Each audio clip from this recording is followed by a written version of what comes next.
Hello and thanks for joining School of the American Rifle. Today's video is a barrel autopsy. I'm saying that at the beginning of the video because we know we have a problem with this. That's why it was sent to us. We'll show you shortly what's wrong with it, but let's do our summary checks first just to take a look at the barrel. As with always, our videos are an example of one. So take this with a grain of salt. If you are dealing with a good manufacturer, they will replace what they've messed up. Everybody makes mistakes. Good companies stand behind their product. So first thing we're going to do is we're going to check for a thread run out. Some people call it thread concentricity. And it's tight, but it passes. So threads are good on this barrel. This is a 5.56 NATO barrel. It is made by Ballistic Advantage. This was gifted to me by one of my students who was given this by a customer of his, a shop that he works at. So Ballistic Advantage was not made aware of this to my knowledge. I'm sure that if they were, they would replace it. It's a pretty serious flaw we're going to identify in the video. As with all of our videos and all of our content, we're not trying to blame manufacturers. We're trying to teach you what to look for. So instead of finger pointing, look at things. You don't always have to gauge it and identify problems so you can save yourself some heartache. Next thing we're going to do, we don't do it in many of our videos, we're going to check for magnetism of the barrel extension. This is important if you shoot steel-cased ammo because the projectile and the casing can be sticky when you expose them to something magnetic. So we're going to check to see if the extension has magnetic properties. This is a non-magnetic washer. If it picks it up, that means every time the gun feeds ammunition and extracts, it could shave particles from the ammunition or the projectile, and they can stick to these surfaces. If it gets too much accumulated, it can fail to lock up in the battery and cause reliability problems. So check for magnetism.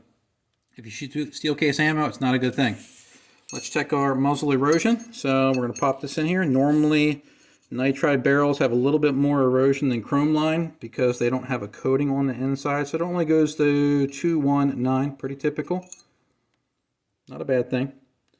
Don't take my comment about nitride to heart. I'm not saying it's bad. I'm just saying that sometimes their bores are a little bit larger when comparing them to chrome. Let's do our throat check. This goes into right about here. I'll put my fingernail there. We're at about a 1.5. The first line is a 0. This is a 1. We're about right there. Why do we check erosion on a brand new barrel? It gives us a starting line. Not every barrel starts at a certain amount of erosion on the muzzle and on the throat. All right, let's check barrel straightness. That was my laptop giving a battery alert. Straightness gauge, this should drop straight through, and it does. Let's check to see where our gas port is pointing. So this is an 0.6 2-pin gauge. Can't see it on camera. It's a really small pin gauge, but it's an 0.62. We're going to pop it in here, and then we're going to put it into the upper. I do this regardless of who makes the barrel because sometimes gas ports, they don't point in the right direction. You want your gas port to point straight at 12 o'clock in relation to your upper receiver. A lot of barrels, believe it or not, don't point straight at 12 o'clock. And if you use a dimpling fixture and you dimple based on where that gas port is, because that's how most fixtures locate where you should dimple, you could actually cause your gas block to sit off to the side. If you have a free-floated rail where the gas block is under it, that can cause the gas block to make contact with the rail, which can cause consistency issues. So you don't want that. So before you even start doing anything, pop your barrel into your upper and see where your gas port is pointing. Pin gauges are the accurate way to gauge this out. You don't want to use drill bits. You also don't want to try to use calipers and use the little points in the hole. It's not going to give you an accurate measurement. Pin gauge is the way to go. You can get cheap sets on Amazon. They're not high-end, but they're good enough for this work. Let's go ahead and pop our barrel back out. And let's check headspace. Here is our extension headspace gauge. Should go in and rotate, and it does.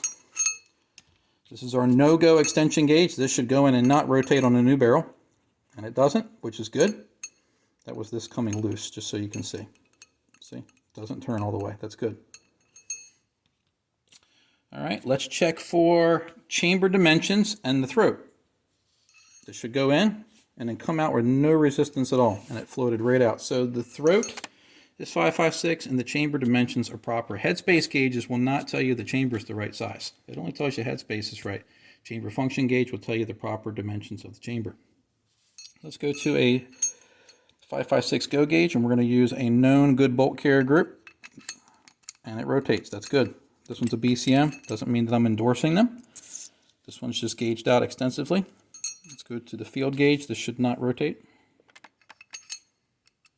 It doesn't. This is good. So far, everything on this is flying color passing. These are for different calibers. That's why we're not using them. One's for wild and one's for 223. So let me show you the serious flaw with this barrel. Let's fire up the Borescope. We're going to go to the laptop, and we may not be able to see as clearly on this because the inside of this barrel is nitrided, but we're going to do our best. We'll try to find different ways to do this. So let's fire the scope up, turn the light on, get it nice and bright, and let's go into the barrel. And to the screen we go. So here is our chamber. Let me change our focus some. Perfect.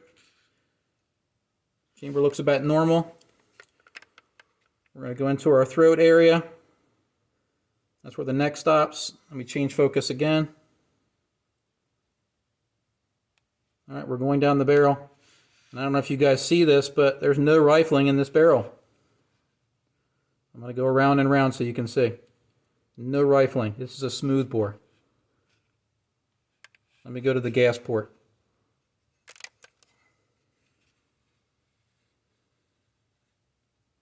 Here's our gas port, and this gives you a nice clear view of what's going on. Look, no rifling around it.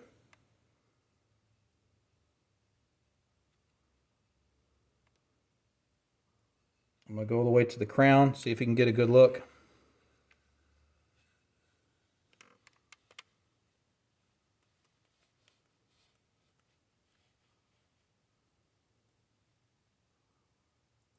There's our crown.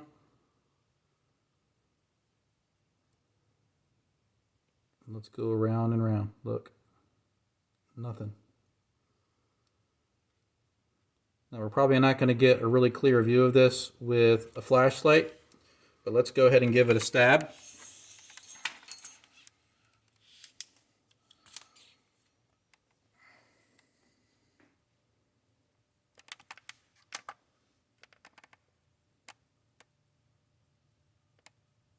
This barrel has no rifling in it whatsoever, and it's hard for me to capture this in a video. We're going to try to zoom in some maybe, but it is a mirror finish in there. You might see lines, but that's not rifling. This is a smooth bore.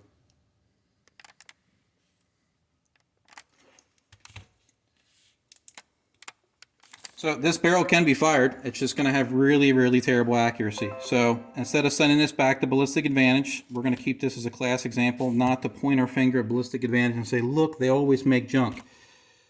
It's to say, regardless of who makes your stuff, inspect it, whether it's expensive or cheap.